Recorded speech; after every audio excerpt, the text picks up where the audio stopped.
சின்ன மருமகள் சீரியல் இன்னைக்கான எபிசோடில் பாட்டி வந்து தமிழ்கிட்ட கேட்பாங்க. ஆனால் தமிழ் வந்து அந்த விஷயத்தை பற்றி நீங்கள் பேசாதீங்க பாட்டி அப்படின்னு சொல்லிட்டு எல்லாரும் அவங்கவுங்க ஒப்பீனியனை சொல்கிறீங்கல்ல, சரி நான் பார்த்துக்கிறேன் அப்படின்னு சொல்லிட்டு பாட்டி வந்து நேராக ரூமில் போய் படுத்துடுறாங்க. அதுக்கப்புறம் நம்ம மலர் வந்து எழுப்பி எழுப்பி பார்க்குறாங்க. பாட்டி வந்து எந்திக்கலை. புவனாவை கூப்பிட்டு வந்து காமிக்கிறாங்க. புவனா வந்து டென்ஷன் ஆயிடுறாங்க. ராஜாங்கத்தெல்லாம் சொல்லி கூப்பிட்டுறாங்க.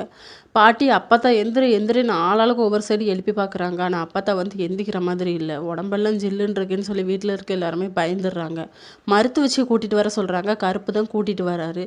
அப்போ இதனால எதுவும் பிரச்சனை வராதுல்ல அப்படின்னு சொல்லி கேட்டால், இல்லை இல்லை நம்ம அப்பத்தா தான் இது சொல்ல சொன்னாங்க, நீங்கள் ஸ்ட்ராங்காக வந்து சொல்லலாம், இதனால் உங்களுக்கு எந்த பிரச்சனையும் வராதுன்னு சொல்லி அவர் வாக்கு கொடுக்குறாரு. இங்கே வந்து பார்த்தா உயிர் போயிட்டு அப்படிங்கிற மாதிரி சொல்லிடுறாங்க. வீட்டில் இருக்க எல்லாருமே தேம்பி தேம்பி அலறாங்க. சாவித்திரி ஒரு பக்கம் அலறாங்க, நம்ம சேது ஒரு பக்கம் அலறாங்க. வீட்டில் இருக்க எல்லாருமே ரொம்ப டென்ஷன் ஆயிடுறாங்க. அப்போ தான் என்னை விட்டு இப்படி போயிட்டியே அப்படின்னு சொல்லிட்டு ராஜாங்களும் ரொம்ப ஃபீல் பண்ணுறாரு. இதோட இன்னைக்கான எபிசோட் முடியுது.